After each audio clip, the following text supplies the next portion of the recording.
de RFM. La semaine qui commence demain, elle sera déterminante dans la riposte contre le Covid-19 au Sénégal avec le début de la campagne de vaccination mardi. Déterminante aussi cette nouvelle semaine pour la suite des événements dans le scandale sexuel présumé qui implique présumément l'opposant Ousmane Sonko, le député et président du parti politique Pastef les Patriotes. L'Assemblée nationale devrait finir d'examiner la demande de levée de son immunité parlementaire et sa défenseur dans cette procédure est notre invité, sa collègue Aïda Mbodj. Bonjour. Bonjour Babacar. Vous êtes donc députée, ancienne ministre, docteur en géostratégie politique et diplomatie au Centre d'études diplomatiques et stratégiques de Paris. D'ailleurs, des questions dans cette émission sur ça en fin d'entretien. Vous êtes la présidente en politique de l'Alliance nationale pour la démocratie And Sahel Ligue. Pourquoi, Aïda Mbodj, dans cette affaire, vous avez décidé de prendre parti pour Ousmane Sonko? Je vous remercie, Babacar. Je pense que si j'étais avocate de métier, j'allais me constituer pour M. Ousmane Sonko. Nous avons plusieurs choses en commun. Déjà, nous partageons l'espace de l'opposition parlementaire. Nous avons été membres fondateurs du Front de résistance nationale. Nous sommes tous les deux des députés non inscrits. Il est venu à l'Assemblée nationale par son propre parti, le PASTEF, et moi par mon parti, l'Alliance nationale pour la démocratie, And Sahel Ligue. Enfin, nous sommes des voisins. Mais il y a autre chose, c'est que nous nous sommes impliqués dans la défense des institutions, mais aussi des libertés. Or, le président de la République, comme vous le savez, au Sénégal, la Constitution exige du président de la République la garantie de l'indépendance de la justice, ainsi que le respect du principe d'un gouvernement, comme il a l'habitude de le dire, du peuple, par le peuple et pour le peuple. Or, il s'est inscrit, il s'est même investi dans ce qu'il disait, la réduction de l'opposition à une simple expression. Je pense que c'est une déclaration extrêmement grave en milieu démocratique. Si on veut consolider la démocratie, on ferait mieux de choisir une autre option que de réduire sa propre opposition en une simple expression. Donc je pense que tous les démocrates aujourd'hui sont interpellés. Mais comment, Aïda Mbodj, pour une affaire à la base et fondamentalement privée, on en arrive à ces prolongements politiques de toutes parts d'ailleurs? Oui, il me semble que l'affaire ne devait pas, et si vous lisez, et vous êtes mieux placé que moi pour savoir ce qui est contenu dans le PV de la section de recherche de la gendarmerie, si vous lisez ce fameux procès verbal, vous verrez que si on avait remplacé le nom de Ousmane Sonko par un Babacar Fall, l'affaire ne serait pas tirée aussi loin. Et c'est ça qui est regrettable. Pourquoi vous le dites? Parce que tout simplement, je pense qu'en lisant la chose, et nous en arriverons quand on parlera de ce fameux PV qui a amené le procureur à faire un réquisitoire introductif, lequel procureur s'est gardé de citer un nom. Parce que je pense qu'il n'y avait pas assez de charges, de mon point de vue, pour qu'on puisse incriminer l'honorable député Ousmane Sonko. Mais déjà, à la lecture de ce PV, on a remarqué un monsieur qui a joué un rôle très déterminant par la suite, en tout cas dans l'organisation de ce qui semble être un piège. Mais j'ai un autre point de vue, nous y arriverons. Ce monsieur Mbaye, qui a posé tellement d'actes que l'officier de police le gendarme était obligé. Oui, officier de police judiciaire, était obligé de l'interpeller, d'en savoir plus en lui demandant est-ce que vous faites de la politique? Il a dit non, c'est mon père qui fait de la politique, et que on a pu découvrir dans des meetings de l'APR avec un t-shirt de l'APR. Donc, dès lors qu'il a dit appartenir à la grande coalition Benno Bokk Yakaar dirigée par le président de la République, l'affaire devait s'en arrêter là, puisque ça concerne un opposant aussi radical qu'Ousmane Sonko. Le président de Benno Bokk Yakaar, sentant qu'effectivement il y avait des dérives créé par sa coalition et que la liberté que le monsieur s'est octroyée en circulant en plein couvre-feu. L'autre jour, j'ai appris que même les journalistes sont agressés, même les journalistes, on leur fait des restrictions pour mener leur travail. Un monsieur qui ne s'adonne à aucun travail, sauf à organiser des supposés viols, je pense qu'il ne doit pas circuler aussi librement. Et dès lors que le poteau rose a été découvert, on devait pouvoir quand même s'intéresser davantage à ce monsieur, et ça interpelle véritablement l'autorité de M. le Président. Ne faudrait-il pas laisser à la justice l'opportunité d'éclairer la lanterne de tous les Sénégalais, d'enquêter et de tirer ses conclusions? Faut-il pas avoir foi en la justice? Là, vous êtes député, vous êtes en flagrant délit d'immixtion dans un pouvoir qui n'est pas le vôtre. Vous êtes carrément en train de commenter des faits qui sont à la disposition de la justice. Une affaire pendante devant la justice. Nous avons des antécédents avec ce régime, Babacar, depuis 2012. Moi-même qui vous parle. J'ai eu à aller répondre au commissariat de Dieuppeul sans parler de mon immunité parlementaire. Et c'était précisément en avril 2016. Lorsqu'on me destituait à la tête de la présidence du conseil départemental, c'est le commissaire de Dieuppeul qui m'a convoqué. Conseil départemental de Bambey. Qui m'a convoqué le plus simplement du monde. Je suis parti. Dieu a fait, je suis très à l'aise pour vous le raconter, parce que Dieu a fait que vous vouliez me prendre ce jour-là pour une question du jour. Comment vous l'appelez? C'était vers 12 heures. Oui, tout à fait. Pour une question du jour. Point de vue. Point de vue. Je vous ai dit, Babacar, je ne peux pas vous parler, je suis au commissariat de Dieuppeul. Et vous m'avez dit, mais pourquoi? Pourquoi, madame? C'était un vendredi. Alors, je vous ai dit qu'on venait de me notifier ma destitution à la tête. Imaginez, Babacar, ce manque d'élégance. Imaginez cette violence qui ne s'applique qu'aux opposants. Imaginez ce qu'on est en train de vivre. Ousmane Sonko, moi, en tout cas, en ce qui me concerne, peut-être j'ai plus d'expérience. Vous êtes très, très revancharde. Ça se sent dans vos positions, dans vos prises de parole. Pas revancharde, mais écoutez, je n'en parle pas, mais quand vous parlez d'immixtion dans le judiciaire, je vous dis que c'est le judiciaire qui s'est immixé dans le législatif, et je vous le démontrerai par la preuve par 9. Ouais. Comme je vous l'ai dit, depuis le début de la deuxième alternance, nous avons vu, moi en tout cas en ce qui me concerne, peut-être que je suis plus politique que Ousmane Sonko, mais j'avais vu venir. Quand le doyen des juges a mis un terme à l'affaire des 94 milliards, je voyais venir. Je voyais venir quand un proche du président, son conseiller, a déclaré Ousmane Sonko chef de l'opposition. Je voyais venir. En relation avec ce que je viens de vous dire, le président qui s'est investi à réduire son opposition à la plus simple expression, je sais qu'aujourd'hui, le président ne veut pas d'opposants. Et il est en train de casser de l'opposant depuis Karim Wade. Depuis Karim Wade, avec la fameuse CREI. Là aussi, si vous vous rappelez, sans esprit revanchard. La justice a pu établir la culpabilité des uns et des autres dans les affaires que vous citez. Mais les commissions rogatoires. Et qu'est-ce qu'il est devenu la CREI? Comment on a relevé un procureur en pleine séance? Qu'est-ce qu'il est advenu? Eux-mêmes, à un moment donné, ils ont décidé de dissoudre la CREI. Et en ce moment-là, souvenez-vous, en août 2015, j'avais lancé la campagne contre la détention arbitraire. Parce que c'est ça mon esprit d'équité. Je crois à une justice libre et indépendante. L'affaire Khalifa Sall. On nous parle aujourd'hui de lever l'immunité parlementaire de Ousmane Sonko. Comment on en est arrivé là? Ce qui s'est passé, c'est que une personne a porté plainte. La gendarmerie, je crois, a fait son travail. Encore qu'on pourra y revenir. On est en train de s'assurer que le commandant qui menait l'enquête va être affecté à la cellule antiterroriste. Donc, loin du dossier. Et de mon point de vue... Ah oui, vous l'avez appris de qui? Ça, je suis sûr. Et c'est à vous de vérifier. Encore que, je pense que même son enquête n'est pas terminée. Parce qu'on a eu à citer des personnes importantes dans l'enquête qui n'ont pas été appelées. Quand il a donné son procès verbal au procureur, mais le procureur, je pense, il a été très prudent. Je pense qu'il n'a pas eu assez de charges contre Ousmane Sonko.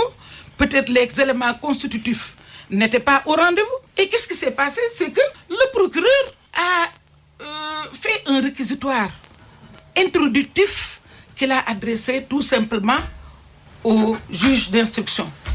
De mon point de vue, on peut commenter et peut-être considérer que ce réquisitoire introductif voulait avoir davantage d'informations parce qu'il a précisé qu'il faisait un réquisitoire contre X. C'est ça qui pollue le débat, ce juridisme de toutes parts, les différentes interprétations entre experts, pseudo-experts et vraiment peut-être ignorants. Il n'y a pas de pseudo-experts si vous voulez parler de moi.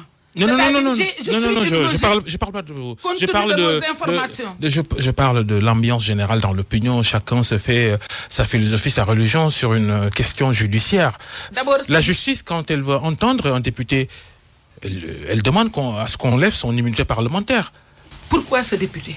Le juge, pour qu'il soit impliqué dans le dossier, il faut qu'il soit saisi d'un réquisitoire, le réquisitoire introductif. Et on lui demande de compléter, de s'investir, d'instruire, comme le nom l'appelle, le juge d'instruction, d'instruire pour donner davantage d'éléments. Parce que s'il n'était pas saisi, s'il n'y avait pas de réquisition, il ne serait pas dans le dossier. Qu'est-ce qu'il a mis dans le dossier? Le réquisitoire qu'il a mis dans le dossier lui a demandé de lui donner davantage d'informations pour qu'il puisse identifier X. C'est aussi simple que cela.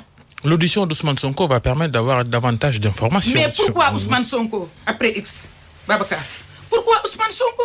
En réalité... C'est lui qui fait l'objet de la plainte. Le procureur avait bel et bien la plainte et n'a pas cité Ousmane Sonko. Les avocats de la présumée victime Adji Sarr disent que même si il a écrit X, ça ne veut pas dire qu'on ne s'adresse pas à Ousmane Sonko. Mais si le procureur n'a rien à craindre auprès de Ousmane Sonko, s'il était sûr qu'il avait assez d'éléments constitutifs, s'il était sûr d'avoir assez de charges, il aurait mis directement Ousmane Sonko.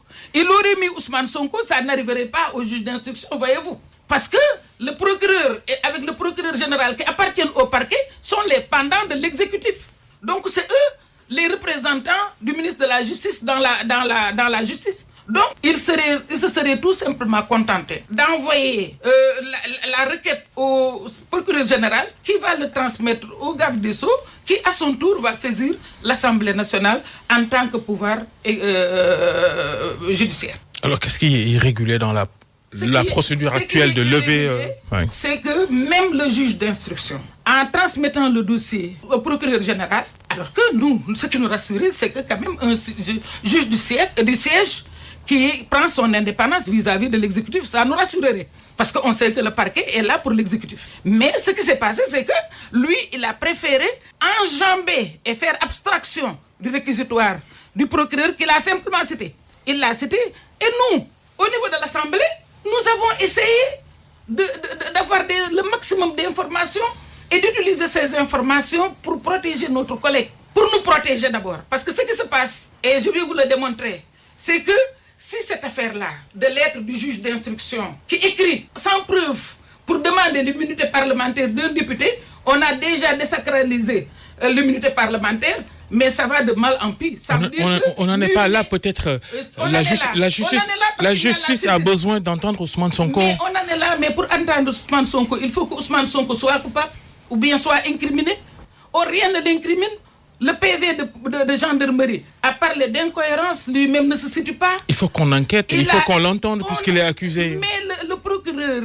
La justice peut entendre tout le monde pour besoin d'enquête. Le procureur, c'est la justice aussi, mais il n'a pas cité de nom. Il n'a pas cité de nom, Babacar. C'est dommage, mais il n'a pas cité de nom.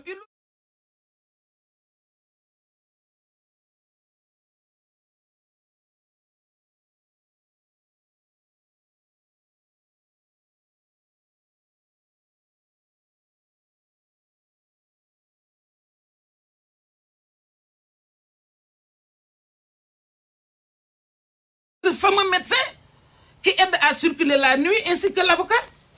Parce qu'on les a cités dans le dossier et personne ne les a inquiétés. Or, nous voudrions bien savoir, nous croyons, personne ne peut nous départir de notre conviction, qui est, tout cela est sous-tendu par un complot politique qui est très mal ficelé. Et je pense que l'ordonnateur du complot doit sévir. Que voulez-vous, Aïda Mbodj, qu'on arrête toute la procédure, qu'on n'entame pas des poursuites contre Ousmane Sonko? Mais s'ils ont assez de charges, s'ils ont assez d'éléments constitutifs pour l'entendre, tous leurs amis se sont mobilisés aujourd'hui pour leur trouver des éléments. Tous leurs amis sont mobilisés pour leur trouver des pièces à conviction. Nous attendons d'en avoir, pour en avoir le cœur net. Ici au Sénégal, vous voyez-vous, Babacar, les gens se connaissent. Les gens se connaissent et je pense que personne ne joue sa crédibilité. En tout cas, moi, je ne joue pas ma crédibilité. Mais ça se sent de loin, ces complots politiques. Nous l'avons déjà vécu. Ousmane Sonko en a vu. Je pense que tout à l'heure, on discutait qui entre lui et Wade est l'opposant le plus agressé dans ce Sénégal. Mais je sais que lui, il est agressé.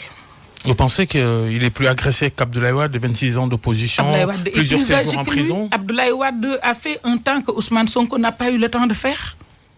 Mais du point de vue de cette haine viscérale que nourrissent les acteurs, et je voudrais me prononcer là-dessus, parce que tout le monde sait que moi, si Ousmane Sonko est radical, moi je suis moins radical que lui, peut-être les contraires s'attirent. Moi j'ai toujours parlé en âme et conscience. À chaque fois que le gouvernement pose un acte salutaire, je salue. Je me fais le droit d'accompagner le gouvernement dans sa politique. Je peux dire que je suis moins radical que Ousmane Sonko. Donc je suis en mesure de demander à tous les acteurs de taire cette haine viscérale qui pollue l'atmosphère. Nous avons d'autres défis à relever et peut-être nous y arriverons. On est dans le jugement de valeur, là.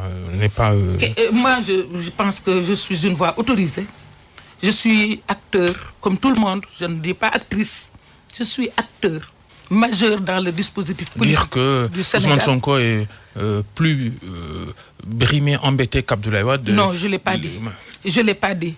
Je dis que Ousmane Sonko n'a pas vu autant qu'Abdoulaye Wade. C'est compte tenu de leur vie. Mais, c'est-à-dire la haine. Et puis Abdoulaye Wade avait affaire avec des gentlemen. Mais la haine qu'il est en train de vivre quand même, il faut prendre la pleine mesure de cela. Si Abdoulaye Wade lui-même s'identifie à Ousmane Sonko, qu'il considère comme un Abdoulaye Wade plus jeune, ça veut dire qu'il sait ce que le monsieur est en train d'arriver. Abdoulaye Wade qui semble l'enfoncer dans un petit message.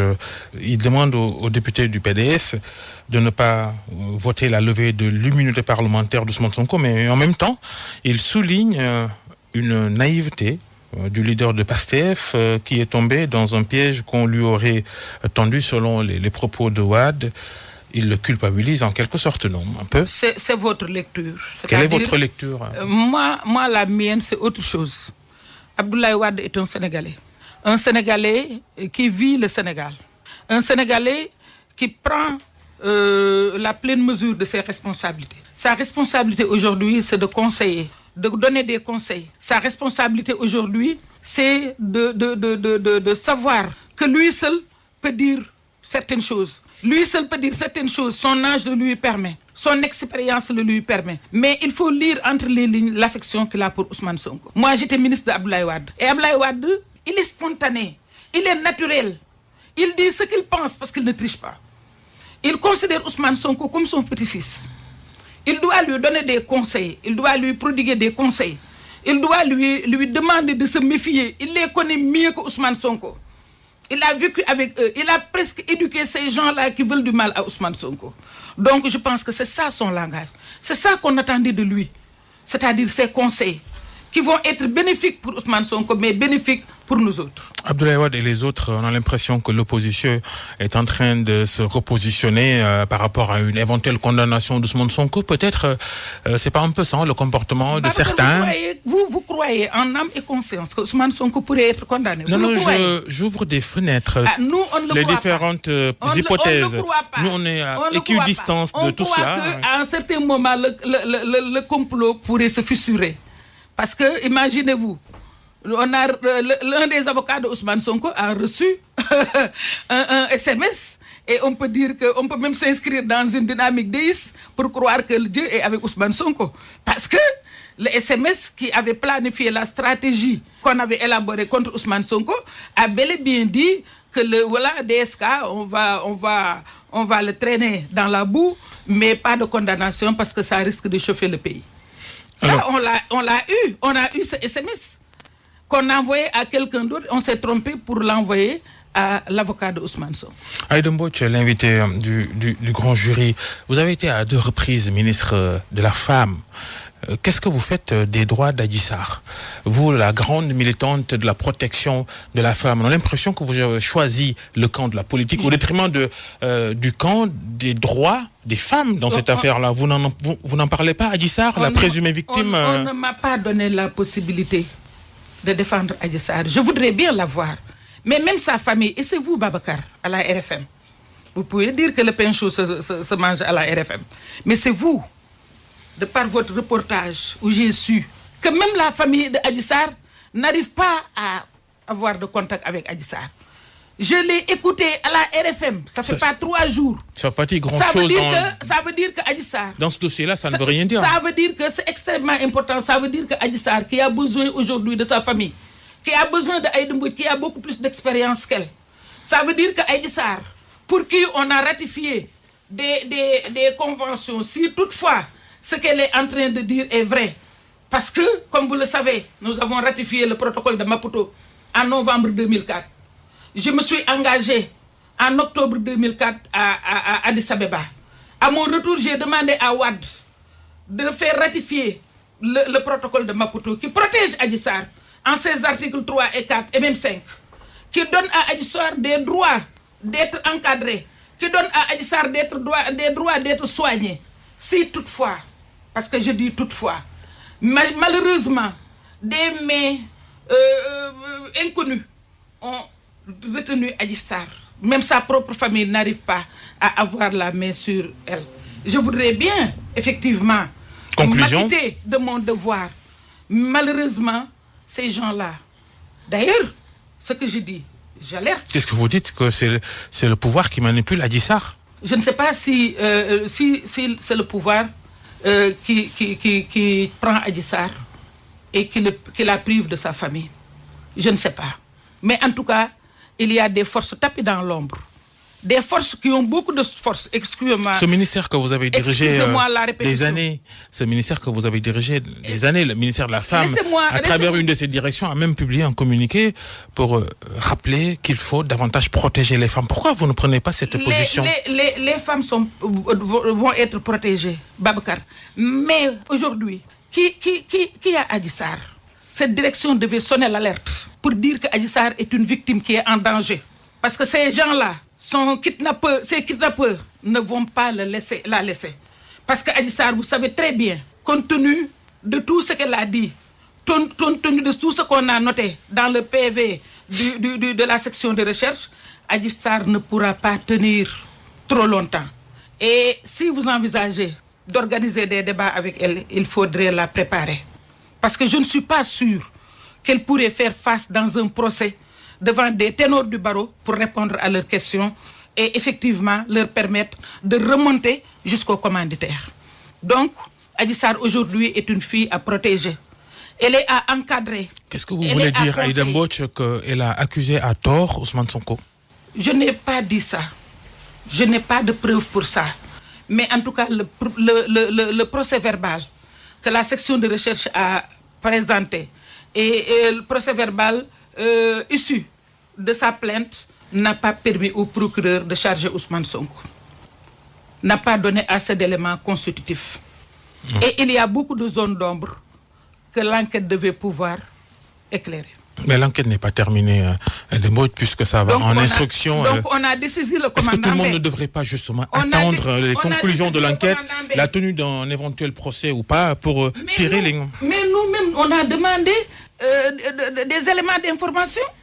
Et je pense que c'est de notre devoir pour qu'on puisse délibérer en toute conviction. Parce que le député aussi doit avoir des éléments pour délibérer. Mais on ne nous permet pas cela. Nos représentants à la commission ad hoc n'ont pas accédé aux documents. Au moment où on leur dit, passez la journée, n'allez pas prier, n'allez pas manger chez eux, restez à l'Assemblée pour pouvoir accéder aux documents à 14h30. Au même moment, on envoie un gendarme, c'est Ousmane Sonko. Alors que ces représentants sont là à attendre des compléments d'information pour en avoir le cœur net sur X. Mais justement, c'est quand même grave. Ousmane Sonko si on ne donne pas d'éléments aux députés, Comment les députés peuvent... Il a refusé, Ousmane Sonko, de recevoir de toute façon cette convocation. Ousmane Sonko ne pouvait pas prendre le document. D'abord, nous, ce qui m'étonne, Babacar, c'est qu'à l'Assemblée, on n'a pas l'habitude d'être convoqué par un gendarme. Et puis Ousmane Sonko, ses représentants sont sur place. On les contourne pour aller déposer une convocation chez Ousmane Sonko. Ousmane Sonko l'aurait pris, ce serait humilié, comme ont voulu le faire nos collègues de la commission. Donc ce serait humilier ses représentants. Qu'il n'a pas pris cette convocation donc de la commission ad hoc de l'Assemblée nationale qui doit l'auditionner au fin d'examiner la demande de levée de son immunité parlementaire exprimée par la justice dans le cadre donc de cette affaire. On pourrait imaginer, certains ont déjà fait tirer les conclusions, on pourrait imaginer qu'il ne va pas aller à cette audition. Vous adhérez aussi à sa décision de ne pas aller répondre à la commission ad hoc?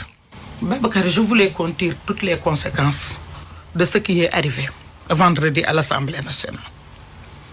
Les représentants de l'opposition étaient partis parce que depuis la commission des lois, on a posé le problème de ce X. X n'étant pas député, donc n'étant pas membre de l'Assemblée nationale. Quand on a posé le problème de X, mais qu'est-ce qu'ils nous ont dit? Ils nous ont dit c'est pas le moment. Quand est-ce que c'est le moment? À la plénière. À la plénière, on nous a presque muselés. On a fait usage de l'article 74 pour avoir droit à la question préalable, on nous l'a interdit. On a posé l'article 75 pour avoir droit à la question préjudicielle. À tout moment du débat, on peut faire prévaloir cet article 75. On a refusé. Les députés sont sortis. Malgré tout. Les députés de l'opposition boycottés, oui. Malgré tout. Ils nous ont dit, attendez la commission ad hoc. On est parti à la commission ad hoc, croyant pouvoir disposer d'assez d'informations pour pouvoir les suivre. Parce que ce qui s'est passé, il faut le dire, c'est que le juge d'instruction s'est déchargé sur l'Assemblée nationale pour identifier X. Parce qu'il est parti, il a fait abstraction du réquisitoire introductif du procureur.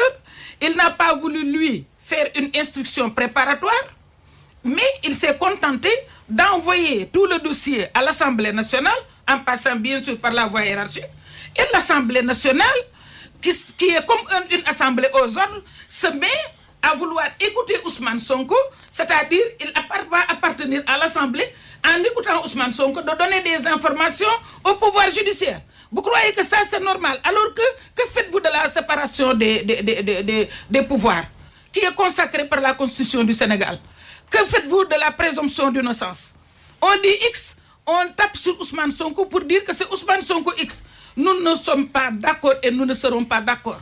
Mieux, au moment où ces représentants à la commission sont entrés, parce qu'on les a presque humiliés, on leur dit, vous ne méritez pas de disposer des documents. Allez dans le bureau de Pape Birame Touré, le président de la commission ad hoc, vous allez consulter le document sur place, sur PS. Ils sont en train de consulter, on les contourne pour envoyer à Ousmane Sonko une convocation par gendarme. Vous lui conseillez quoi? De ne pas répondre? Mais bien sûr, dans ces conditions. Dans ces conditions, il ne peut pas. Dans ces conditions, il faudrait qu'on nous fasse prévaloir la présomption d'innocence.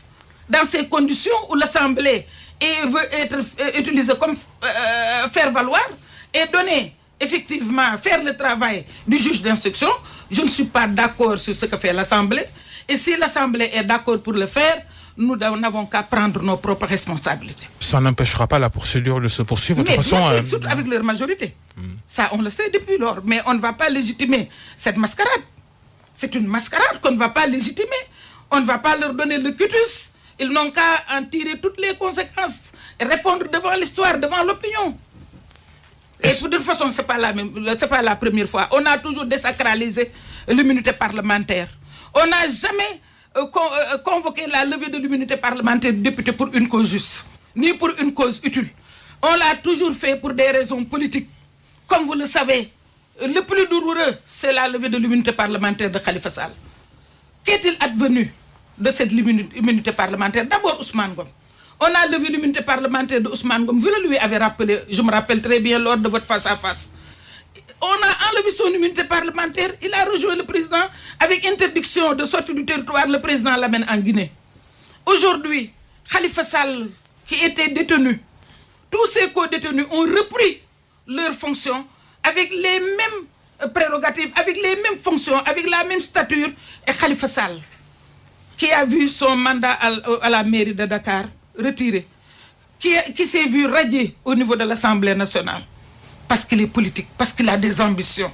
Babacar, est-ce que ça c'est normal? Vous avez appartenu à un régime qui s'appelle le régime d'Abdoulaye Wade. Les mêmes pratiques ont été notées. Non, attendez, on a l'impression que on tourne en rond. Non, attendez. Ceux-là qui sont là ne vous le diront pas. C'est Babacar, vous qui dites cela. Mais c'est là, ceux-là qui sont ici n'ont fait aucun fait d'armes qui peuvent rassurer les Sénégalais à les élire. Ils avaient promis un état de droit. Je l'ai dit tout à l'heure à l'entame de mon propos. Ils avaient promis l'indépendance de la justice. Ils avaient promis un gouvernement pour le peuple. Ils avaient promis beaucoup de principes. Ils nous ont vendu des assises nationales. Ils nous ont vendu beaucoup de choses qu'on n'a pas vues. C'est autre chose. C'est-à-dire la réforme des institutions. La réforme des institutions, voilà. Tout. Et tout cela est rangé dans les tiroirs.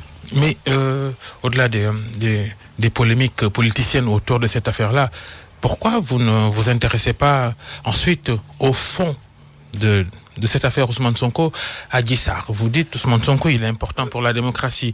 Quand il décide pour des soins médicaux de se rendre dans un salon de beauté, parce que l'agrément qui a été adjoint dans ce PV prêté aux enquêteurs de la gendarmerie, il est écrit sur l'agrément de ce salon Sweet Beauty que le travail de ce salon, c'est de faire de la coiffure et des soins de beauté. Il y va pour des séances de massage. Pourquoi le fond de cette affaire-là, vous n'en parlez pas? Si vous me demandez, j'en parle. Parce que ce qui se passe, c'est que lui, il y a trouvé son compte avec un préjugé très favorable. J'aime à raconter à mes enfants un saint considéré comme saint par tout le Sénégal, qui, lors d'une cérémonie de collecte de fonds pour construire une mosquée, une dame a vu une dame s'avancer vers lui. Les gens ont hélé la dame en lui disant « Écoutez, le khalife ne serre pas la main à une femme. » Et le saint homme leur a dit « Peut-être vous avez vu que c'est une femme. Moi, je n'ai pas vu que c'est une femme. Donc, ce que vous dites ne me concerne pas. » C'est-à-dire les gens qui ont des préjugés mauvais, des préjugés nocifs, qui ont des sentiments nocifs, peuvent avoir des préjugés nocifs. Mais Ousmane Sonko n'est pas de cela. Il est parti un jour de Tabaski. Qu'est-ce qu'il a ressenti pour immoler son mouton, le laisser derrière et aller donner un produit qu'on doit lui mettre dans le dos? Quel que soit, parce que comme l'avait dit notre frère quand il a été convié à la présidence pour la concertation concernant la Covid, qui a dit que l'eau qui éteint le feu n'a pas besoin d'être filtrée. Peut-être c'est ce mal-là qui le tenaillait, qui a fait qu'il s'est déplacé un jour de Tabaski, parce que le jour de Tabaski n'offre pas beaucoup de services. Peut-être que l'heure de couvre-feu n'offre pas beaucoup de services. En tout cas, moi, vous le défendez mordicus. Je ne défends pas mordicus. Babacar, vous me connaissez assez. C'est-à-dire être là comme journaliste en face de moi ne peut enlever en rien la nature de nos relations. Vous savez très bien que vous me connaissez et moi, je ne dis jamais une chose à laquelle je ne crois pas. Un peu subjectif tout cela. C'est pas subjectif, je vous donne la réalité. Je vous donne des jours et des faits. C'est-à-dire, je vous donne 2 heures, 2 périodes. La propriétaire a dit qu'elle a massé Ousmane Sonko un jour de Tabaski, alors qu'elle-même, elle avait les mains sales. La propriétaire, cette fois-ci. La propriétaire. Oui. La propriétaire du salon. La propriétaire du salon a été claire. C'était un jour de Tabaski que Ousmane Sonko est venu chez moi pour la première fois. Qu'est-ce qu'il a ressenti qu'il a obligé à sortir de chez lui un jour de Tabaski? Qu'est-ce qu'il a ressenti avec cette période de couvre-feu où tout est fermé? Avant 18h, tout est fermé. Qu'est-ce qu'il a ressenti? On ne s'interroge pas sur ce qu'il a pu ressentir. Est-ce qu'il a eu? Qu'est-ce qu'il a animé? Est-ce que lui, il a fait attention? Pourtant, vous savez très bien que Ousmane Sonko, effectivement, est conscient du fait il n'a pas droit à l'erreur. On le persécute, il n'a pas droit à l'erreur. Et il le sait. Alors les conséquences judiciaires de cette affaire-là, au-delà de ces accusations de viol, ce sont les violences qui ont suivi la déclaration d'Ousmane Sonko, sa dernière déclaration sur cette affaire chez lui. Le lendemain, beaucoup de scènes de violence autour de sa résidence et dans d'autres quartiers de Dakar, des arrestations puis des mandats de dépôt. Des responsables de Pastef sont également entre les mains d'enquêteurs de la police, pour être exact, de la division des investigations criminelles de la police, entre autres Birame Souleye Diop, l'administrateur général de Pastef. Que pensez-vous de ces arrestations nombreuses? L'heure est à l'intimidation, parce que puisqu'ils ne savent pas, en tout cas les tenants du pouvoir ne savent pas comment ça va se dérouler, notamment les prochains développements, qu'est-ce qu'ils vont donner par rapport à l'attitude de Ousmane Sonko, à ce sentiment de révolte né auprès de tout le monde, pas seulement au niveau des militants de Ousmane Sonko, mais à tous les niveaux, parce que, vous savez, le Sénégalais, il n'aime pas l'injustice. Et les gens qui ont manifesté ne sont pas tous des militants de Pastef. Dieu aussi a doté Ousmane Sonko de ce charisme qui fait qu'il est suivi surtout par les jeunes. Et les jeunes n'aiment pas l'injustice. Donc, peut-être en vue de tout cela, ils veulent anticiper en emprisonnant, en intimidant, en faisant la chasse aux sorcières. En tout cas, on a remarqué une chasse à l'homme. Je ne connais pas les motifs, je ne connais pas tout ce qui sous-tend cette chasse à l'homme, mais je pense que ça va s'éclaircir. Au demeurant, personne n'est d'accord avec la violence. C'est-à-dire la vience est toujours à condamner sous toutes ses formes. Est-ce que s'il y a des développements qui ne seront pas favorables à Ousmane Sonko, vous craignez que des gens manifestent, qu'on descende encore dans la rue pour manifester violemment? Vous vous attendez à ça? En tout cas, je peux aussi vous dire, parce que je parle avec tout le monde, et vous connaissez mon réseau de relations. Ce que je peux vous dire, c'est que le sentiment le mieux partagé aujourd'hui au Sénégal, c'est un sentiment de révolte, de malaise, qui, comme les gens ne se sentent pas en sécurité, que tout le monde peut tomber dans ces filets d'un régime qui ne fait que dans l'arbitraire, d'un régime qui ne nous garantit pas une justice juste. C'est ce sentiment qui habite tout le monde aujourd'hui. Un régime qu'on disait proche de vous, ou du moins on vous disait proche de rallier le pouvoir. Qu'en est-il aujourd'hui? C'est tombé à l'eau ou ça n'a jamais été le cas, ce début de rapprochement entre vous? Il y avait un début de rapprochement? Je pose la question. Moi, je vous pose la question, moi aussi, parce que je ne l'avais pas senti. Je ne l'avais pas senti. Maintenant, il y a des antécédents, depuis le PDS jusqu'après. Et malheureusement, je pense que c'est mon loup. Quand Macky Sall quittait le PDS pour la première fois, on disait que je suis là pour Macky Sall. Ça m'a même valu ma reconduction au gouvernement en 2007. Vous vous souvenez? Aujourd'hui, si on me dit proche de Macky Sall, alors que j'ai obtenu mon poste de député. D'abord, j'ai obtenu mon élection à la tête du conseil départemental, ainsi que notre victoire au niveau de la mairie de Bambey en 2014 dans l'opposition. J'ai obtenu mon poste de député dans l'opposition. J'ai été destituée comme présidente du conseil départemental parce que je suis de l'opposition. Je suis brimée partout parce que je suis de l'opposition. Si on continue de me prêter des intentions de rapprochement avec le régime, je pense que c'est me faire une mauvaise querelle, un mauvais procès. Vous n'irez pas auprès de Macky Sall? Je ne sais pas. Moi, j'ai toujours dit que à chaque actualité, même jusqu'à mon implication dans l'affaire Ousmane Sonko, avant qu'il ne me donne cet honneur d'être son avocate, avant de m'engager, d'abord mon parti, c'est comment sont les mes relations avec Ousmane Sonko. Mais en plus, je suis allée voir Ousmane Sonko, lui manifester toute ma disponibilité, tout cela en relation avec mon parti. Et il m'arrive... Sans intention de récupération politique autour de cette affaire? Ousmane Sonko est politique comme moi, il a son parti comme moi. J'ai un parti. Mais quand devant l'arbitraire, je pense qu'on ne calcule pas. Il n'y a pas de calcul mercantile devant l'arbitraire. L'arbitraire de Macky Sall, c'est pour tout le monde. C'est-à-dire, quand je l'ai dit à un de vos confrères devant les grilles de l'Assemblée, vous défendez Ousmane Sonko, je dis je me défends. Parce qu'aujourd'hui, c'est l'opposition qui est persécutée. Un conseil du président a bel et bien dit qu'après le deuxième qui est parti, c'est Ousmane Sonko en principe qui doit être le chef de l'opposition. Une semaine après, on persécute Ousmane Sonko.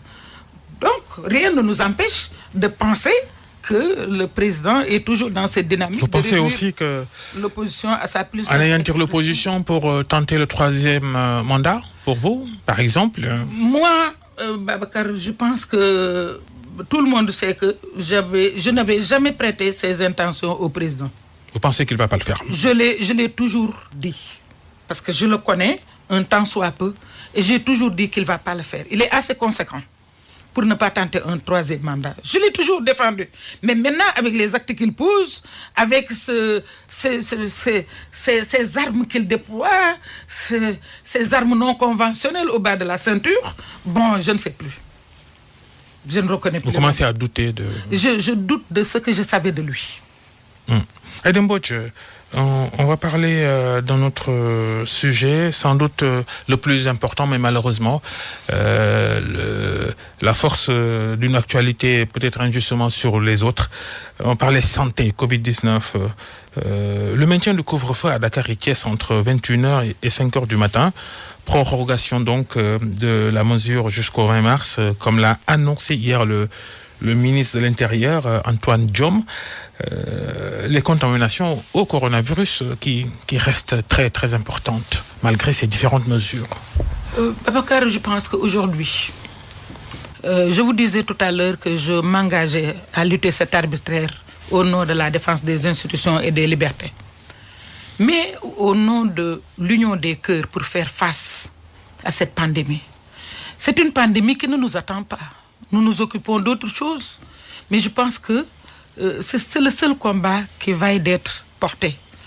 Parce que tout simplement, nous enregistrons des morts. Les meilleurs d'entre nous sont en train de partir. J'ai appris aujourd'hui que nous avons franchi la barre des 800 morts. Et c'est dommage. Pendant ce temps, on s'occupe de complots politiques. Je pense qu'on ferait mieux de nous concentrer à ce qu'on doit faire dans le respect des mesures barrières. Par ailleurs, si le ministère de l'Intérieur maintient le couvre-feu, je pense qu'ils nous ont bien écoutés à l'Assemblée. Parce que tout ce qu'on leur avait dit, c'était dans le cadre des suggestions. Et nous leur avions dit de s'approcher des sachants, c'est-à-dire les médecins.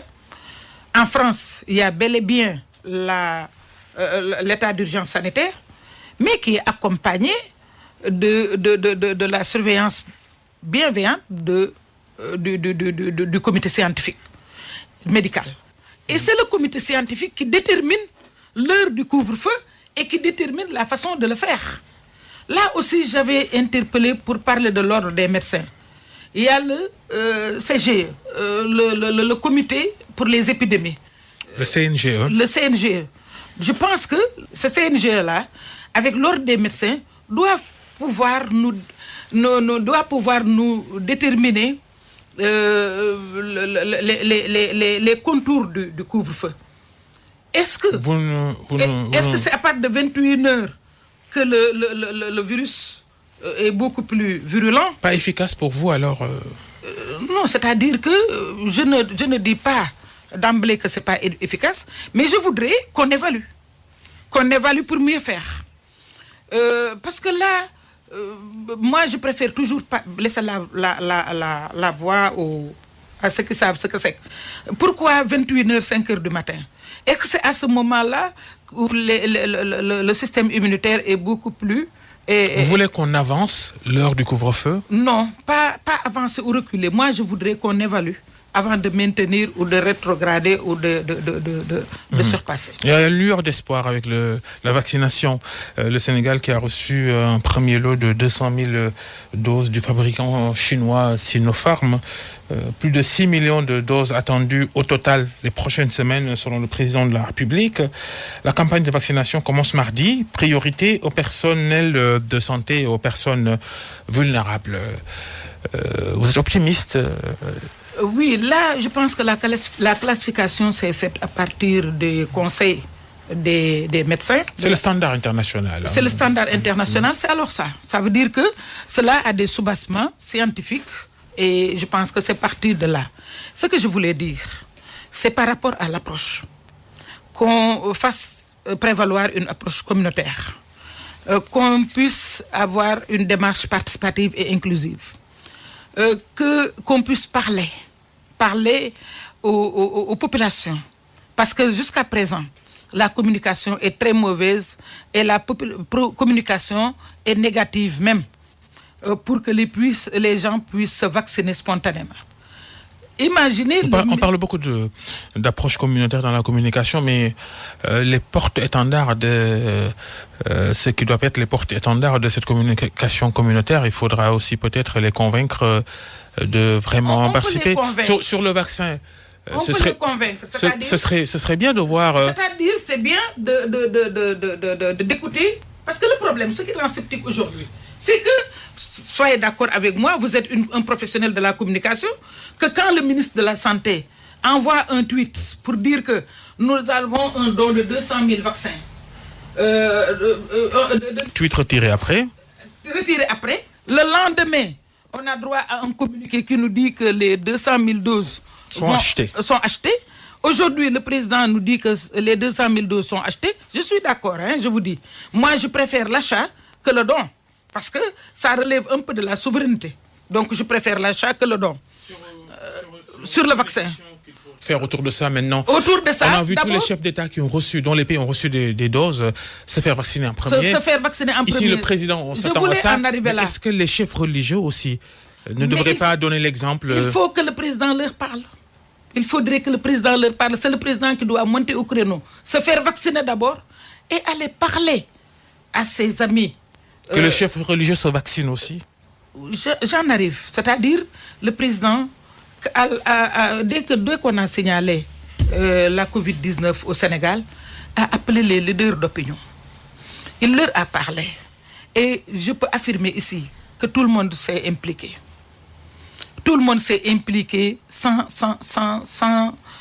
calcul. Tout le monde s'est impliqué sans arrière-pensée. Les chefs religieux aussi, je pense que se sont impliqués. Ils ont donné des directives, ils ont donné des conseils, ils ont prié, ils ont indiqué des prières. Je pense qu'il appartient au président de se vacciner, de montrer le bon exemple, d'aller les voir, de parler aux leaders d'opinion, de parler aux porteurs de voix et à tous les niveaux, on a quelque chose à faire jusqu'au niveau des relais communautaires. Merci Aïda Mbodj d'être passé devant le grand jury de RFM, députée de l'opposition, ancienne ministre, présidente du parti politique Alliance nationale pour la démocratie, And Sakhal Liggéey. Merci d'avoir répondu à notre invitation, d'avoir répondu à nos questions. Merci à Yaya et Abdou qui étaient à la régie, à Maggie, à son équipe au digital. Bonne fin de week-end à tous. Le grand jury la semaine prochaine.